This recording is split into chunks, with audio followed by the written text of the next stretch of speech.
देश का middle class disappoint हुआ। जिस स्तर पे महंगाई बढ़ी उस स्तर पे वेजेस नहीं बढ़ी। सर, हर साल देश का आम आदमी जब वित्त मंत्री जी की बजट की स्पीच सुनता है तो वो इसलिए नहीं सुनता कि पीएलआई की क्या इन्वेस्टमेंट होगी, कौन सा कॉरिडोर बन रहा है। देश का आम आदमी, सैलरीड क्लास, इसलिए बजट की स्पीच सुनता है कि उसके अंदर स्लैब में कोई रिवीजन होगा, क्या हमारी स्टैंडर्ड डिडक्शन की जो हमें डिडक्शन मिलती है वो बढ़ेगी, that there was no relief for the middle class. Middle class को पैम्पर करें, नहीं तो मिडिल क्लास एक सैंडविच की तरह रिच क्लास और पुअर क्लास में दबता चला जा रहा है। जहां यूएस में 18% ऑफ जीडीपी हेल्थ केयर पे खर्च होता है, यूके में 12%, जर्मनी में 13%, क्योंकि वो देश जानते हैं कि जान है तो जहान है। सरकारी अस्पताल में अगर आप चले जाइए और आपको पुरानी जर्जर बिल्डिंग मिलेंगी, मैसिवली अंडरस्टाफ्ड हॉस्पिटल मिलेगा, ओवरवर्क डॉक्टर मिलेंगे। India is one of the only countries in major economies where 85% of our formal workforce has zero statutory inflation protection. साथ साथ मुझे लगता है कि एक minimum increase based on inflation होना चाहिए। सर, अक्सर देखा जाता है जब वित्त मंत्री बजट पेश करती हैं तो रूलिंग कोalition के जो एमपीज हैं, जो ट्रेजरी बेंचेस पर बैठते हैं, वो सरकार की तारीफ करते हैं और कहते हैं कि इससे भारतीय अर्थव्यवस्था में क्रांति आ जाएगी इस बजट से। और विपक्ष में जो बैठे हैं वो अक्सर निंदा करते हैं, कहते हैं किसान की कमर तोड़ दी, बहुत महंगाई हो गई, अमीर और अमीर हो रहा है, गरीब और गरीब हो रहा है। लेकिन मैं आज प्रयास करूंगा कि एक ऑब्जेक्टिव एनालिसिस इस बजट का करूं और कंस्ट्रक्टिव क्रिटिसिज्म अपना आपके माध्यम से वित्त मंत्री को दूं। So the title of my speech is The Good, the Bad and the Way Forward. 4 good things that I found in this budget, 4 bad things that I found in this budget, and 4 innovative suggestions to the Honorable Finance Minister.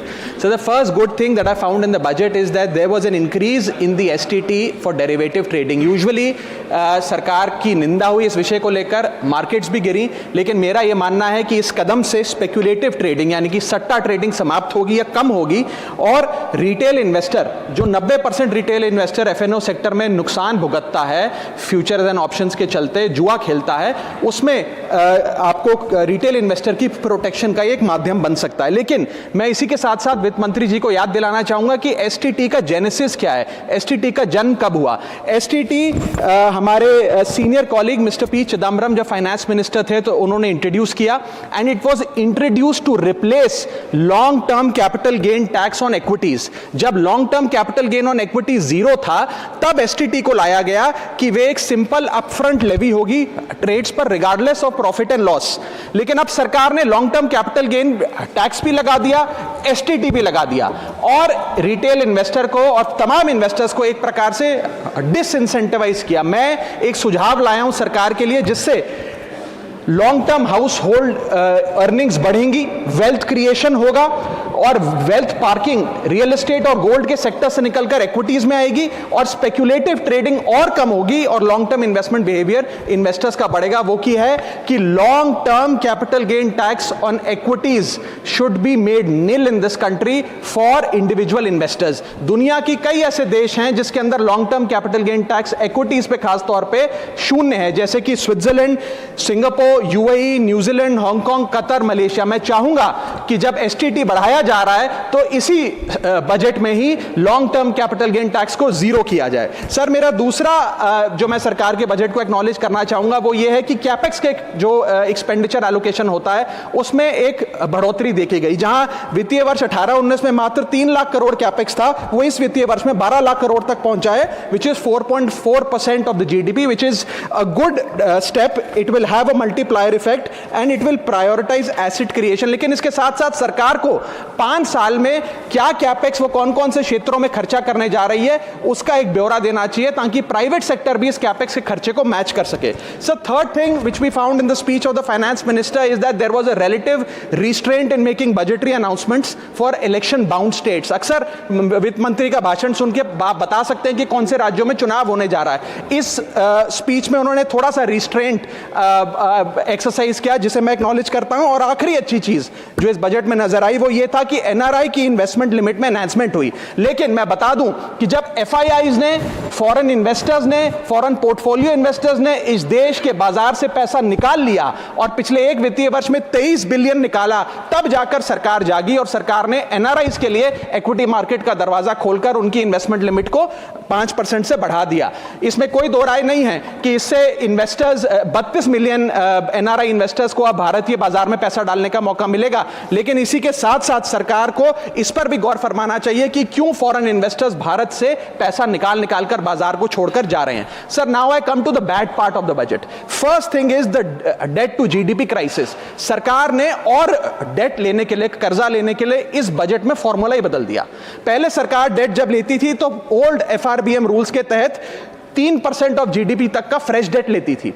इस budget में सरकार ने उस फॉर्मूले को बदलकर कहा कि टोटल सरकार का डेट जीडीपी का 50% होगा और उस सीमा में हम डेट लेंगे, यानी कि they want to play on the denominator effect. For example, एक साल बजट अगर हमारा जीडीपी 12% से ग्रो करता है तो उस साल सरकार खूब सारा डेट लेके सरकार पे कर्जा लाद सकती है, जो कि फिस्कल डेफिसिट 4.5, 6.5, 5% तक भी पहुंच सकता है। सर, इसी के साथ साथ मैं बताना चाहूंगा कि आज सरकार कहती है कि हमारा डेट टू जीडीपी रेशियो 56% है, लेकिन ये गलत है, क्योंकि बहुत सारे ऑफ बैलेंस शीट आइटम्स हैं जिसे सरकार डेट में दिखाती ही नहीं है, जैसे कि FCI bonds, OMC bonds, fertilizer, NHAI, NFSS, यानी कि तमाम तरीके के ऐसे कर्जे हैं सरकार के ऊपर जो सरकार अपनी बैलेंस शीट में नहीं दिखाती है। सर, मैं सरकार को आपके माध्यम से यह रिक्वेस्ट करना चाहूंगा कि देश का कर्जा और कैसे ना बढ़े इस पर काम करें, ना कि और कर्जा लेने के लिए हम जीडीपी और डेट टू जीडीपी के फॉर्मूले के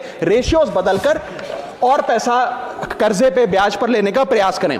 सर, दूसरी दिक्कत जो इस बजट में नजर आई वो ये थी कि इनकम टैक्स स्लैब में चेंज नहीं हुआ। सर, हर साल देश का आम आदमी जब वित्त मंत्री जी की बजट की स्पीच सुनता है तो वो इसलिए नहीं सुनता कि पीएलआई की क्या इन्वेस्टमेंट होगी, कौन सा कॉरिडोर बन रहा है। देश का आम आदमी, सैलरीड क्लास, इसलिए बजट की स्पीच सुनता है कि उसके अंदर स्लैब में कोई रिविजन होगा, क्या हमारी स्टैंडर्ड डिडक्शन की जो हमें डिडक्शन मिलती है वो बढ़ेगी। लेकिन इस बार बजट में देश का आम आदमी और खास तौर पर का मिडिल क्लास डिसअपॉइंट हुआ। पहले ही there has been a stagnation in the salaries, inflation 6.8% पे खड़ा है, लेकिन उसके बावजूद हमने इस बार कोई स्लैब में या स्टैंडर्ड डिडक्शन में चेंज नहीं देखा। मैं आपके माध्यम से वित्त मंत्री जी को रिक्वेस्ट करना चाहूंगा कि आप इसी बजट में अनाउंसमेंट करें कि स्टैंडर्ड डिडक्शन जो 75,000 रुपए है उसे बढ़ाकर सैलरीड क्लास के लिए 1.5 लाख रुपए किया जाए। Sir, third problem that was there with the budget is that there was no relief for the middle class. Sir, after a very long time in India's history, the personal income tax collection was more than the corporate income tax collection। यानी कि individuals ने जो income tax भरा वो लगभग 11 लाख करोड़ के आसपास भरा, और कंपनियों ने, कॉर्पोरेट ने जो इनकम टैक्स भरा वो लगभग 9.8 लाख करोड़, यानी कि मैक्सिमम टैक्स आपको इंडिविजुअल्स के इनकम टैक्स से मिल रहा है। आप मिडिल क्लास वो टैक्स भर रहा है। आज वो दौर आ गया है कि हम मिडिल क्लास को अपलिफ्ट करें, मिडिल क्लास को पैम्पर करें, नहीं तो मिडिल क्लास एक सैंडविच की तरह रिच क्लास और पुअर क्लास में दबता चला जा रहा है। सर, राइजिंग कॉस्ट प्रेशर्स के चलते पिछले वित्तीय वर्ष में मिडिल क्लास ने देखा कि उसके एजुकेशन के खर्चे में 8% की बढ़ोतरी हुई, हेल्थ केयर 9% से महंगा हुआ, रेंट 7% से, फूड 6% से, ट्रांसपोर्ट 5% से। मेरा रिक्वेस्ट यह है माननीय फाइनेंस मिनिस्टर से कि वो इनकम टैक्स में रियायत देकर या तो मिडिल क्लास को कोई रिलीफ दें, और अगर इनकम टैक्स में रियायत नहीं दे सकती हैं तो उसकी सेविंग्स और इन्वेस्टमेंट्स पे उसको बेनिफिट दें, उसे इंसेंटिव्स दें कि वो ज्यादा बचत करे, ज्यादा वेल्थ क्रिएशन कर पाए। Sir, fourth problem in this budget that I found was the budgetary allocation to health, which is low and which certainly needs a relook. Sir, आज हमने अपने टोटल गवर्नमेंट एक्सपेंडिचर का 2% हेल्थ को allocate किया है, लगभग 1 लाख करोड़ के आसपास। नेशनल हेल्थ पॉलिसी 2017 बताती है सर, और सरकार का ये अपना ऑब्जेक्टिव रहा है, गोल रहा है, that spending on public health should be 2.5% of GDP।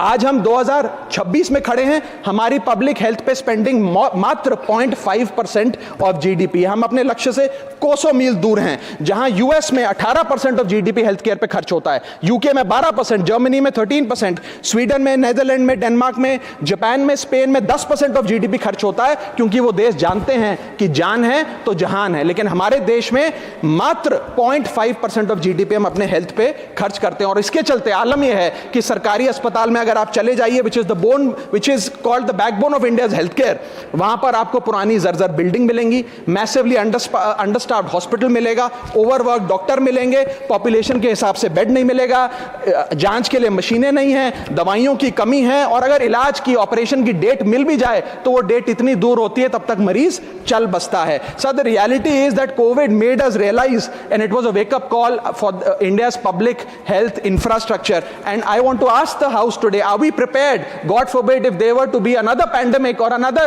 big sort of raging pandemic in this country, and the answer to that is no. और प्राइवेट अस्पतालों की सर हालात ये हैं कि अगर आज आपको प्राइवेट अस्पताल में इलाज करना पड़े तो आपको लोन लेना पड़ता है, अपने घर के गहने, अपना रियल एस्टेट एसेट बेचकर पता नहीं कितने हजारों लाखों लोग हर साल भारत में गरीबी रेखा के नीचे चले जाते हैं, क्योंकि उन्हें एक हेल्थ इमरजेंसी के चलते प्राइवेट अस्पताल में इलाज कराना पड़ता है। सर, जैसे वन नेशन वन इलेक्शन इस देश में लागू किया जा रहा है, वन नेशन वन टैक्स की ओर हम बढ़ रहे हैं, वैसे ही one nation one medical treatment की ओर बढ़ना चाहिए। सबको नंबर 1 मेडिकल ट्रीटमेंट देश में मिले, ऐसी व्यवस्था बननी चाहिए। सर, मेरे 4 सुझाव जो आपके माध्यम से मैं वित्त मंत्री को देना चाहूंगा। पहला सुझाव है, put all land and property records of India on blockchain. एक blockchain based land registry ledger बनाइए।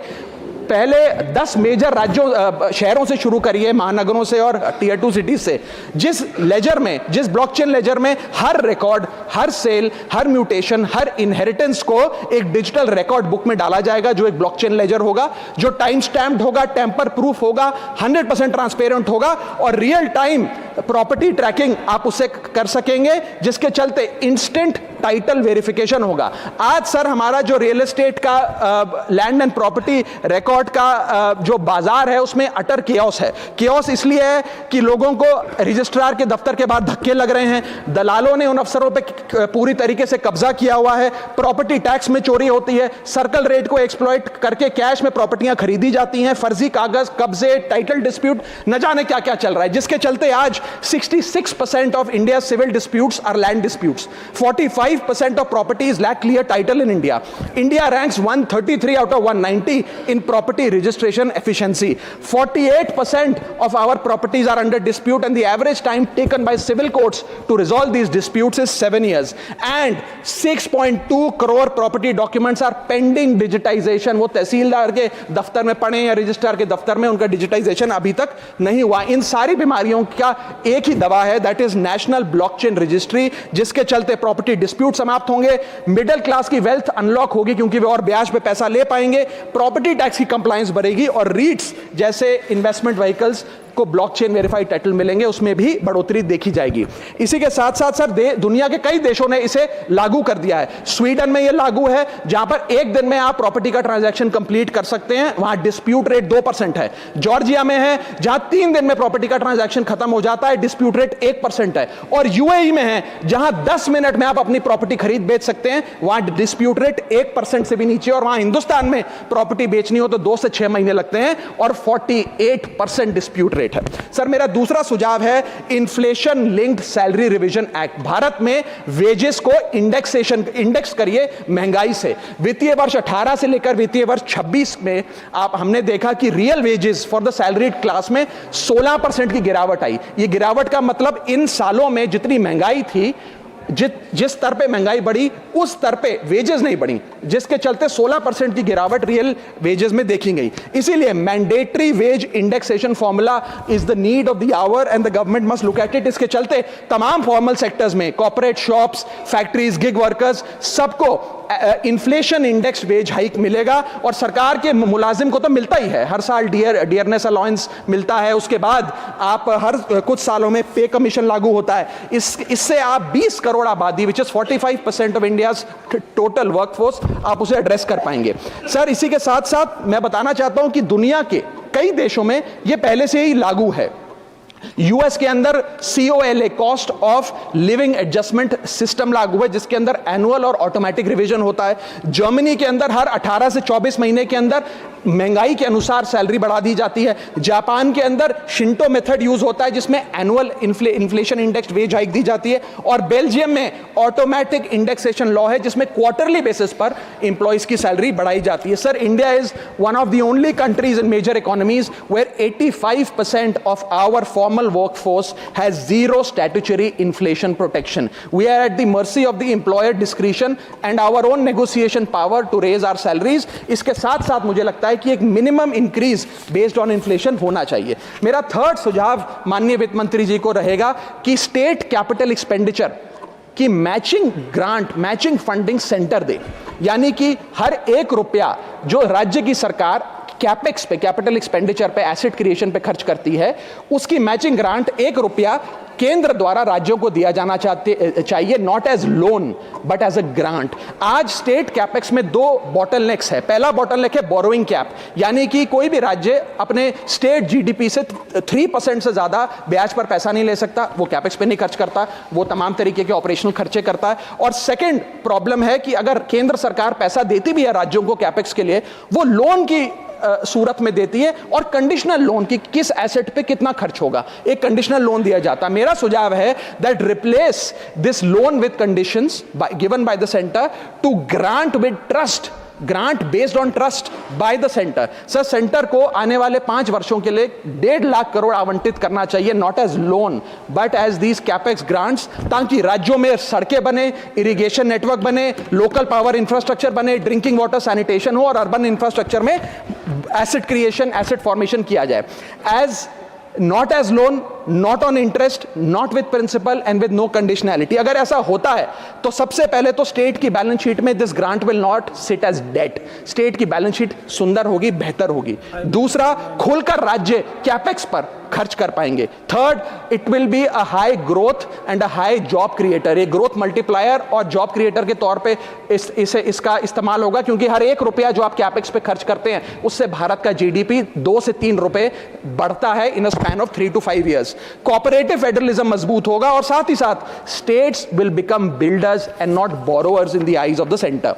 सर, मेरा चौथा सुझाव जो माननीय वित्त मंत्री जी के लिए है वो ये है कि legalise virtual digital assets as an asset class. India में अभी सर वैसे ही डी फैक्टो लीगलाइज टैक्सेशन है वर्चुअल डिजिटल एसेट्स, यानी कि crypto currency, stable coin etcetera, क्योंकि अगर उनकी खरीद बेच पर कोई मुनाफा होता है तो 30% फ्लैट इनकम टैक्स लगता है, और 1% ट्रांजैक्शन टैक्स जो अपनी वस्तु बेच रहा है उसे सरकार को जमा कराना पड़ता है। But they are somehow not recognised as an asset class. VDS जो वर्चुअल डिजिटल एसेट्स है, इन्हें एक एसेट क्लास का दर्जा नहीं दिया गया, जिसके चलते कोई डेडिकेटेड लाइसेंसिंग लॉ नहीं है, कोई क्लियर कंज्यूमर या इन्वेस्टर प्रोटेक्शन कानून नहीं है, एएमएल कानून यानी कि एंटी मनी लॉन्ड्रिंग गाइडलाइंस और डायरेक्शंस इस एसेट क्लास के लिए नहीं है, and there is of course no explicit legal classification. As a result what has happened is that 4.8 lakh crore trade in this virtual digital assets has moved offshore. Bharat के बाहर निकलकर वो अन्य देशों में, दुबई, सिंगापुर, मलेशिया और अन्य देशों में इसका ट्रेड हो रहा है जो भारतीय कर रहे हैं। Second thing that has happened is that 73% of India's crypto trading volume in financial year 25 has moved to offshore exchanges. What has further happened is that 180 virtual digital asset startups have moved to countries like Dubai and Singapore, and as a result जो देश, भारत देश के 12 करोड़ ऐसे लोग हैं जो इन virtual digital assets में, crypto में, आरडब्ल्यूए यानी कि रियल वर्ल्ड एसेट में, स्टेबल कॉइन में इन्वेस्ट करना चाहते हैं, वो ऑफशोर जाकर इन्वेस्ट कर रहे हैं। जरूरत है कि हम कंप्लायंस हिंदुस्तान में लागू करें, उसे हेविली रेगुलेट करें, लेकिन उसे ऑनशोर लाएं। इसके चलते अगर ऐसा होता है तो सरकार के खजाने में 15 से 20 हजार करोड़ रुपए का इजाफा होगा, उन्हें उतना टैक्स मिलेगा। और इसी के साथ साथ मैं सरकार को कहना चाहता हूं that we currently tax these virtual digital assets as if they are legal, but we regulate them as if they are illegal। मेरा सुझाव है कि इसे heavily regulate करिए, रिंग फेंस करिए इस इकोसिस्टम को, AML गाइडलाइंस यानी कि एंटी मनी लॉन्ड्रिंग कानून और मजबूत करिए, लेकिन prohibition is not protection, regulation is protection।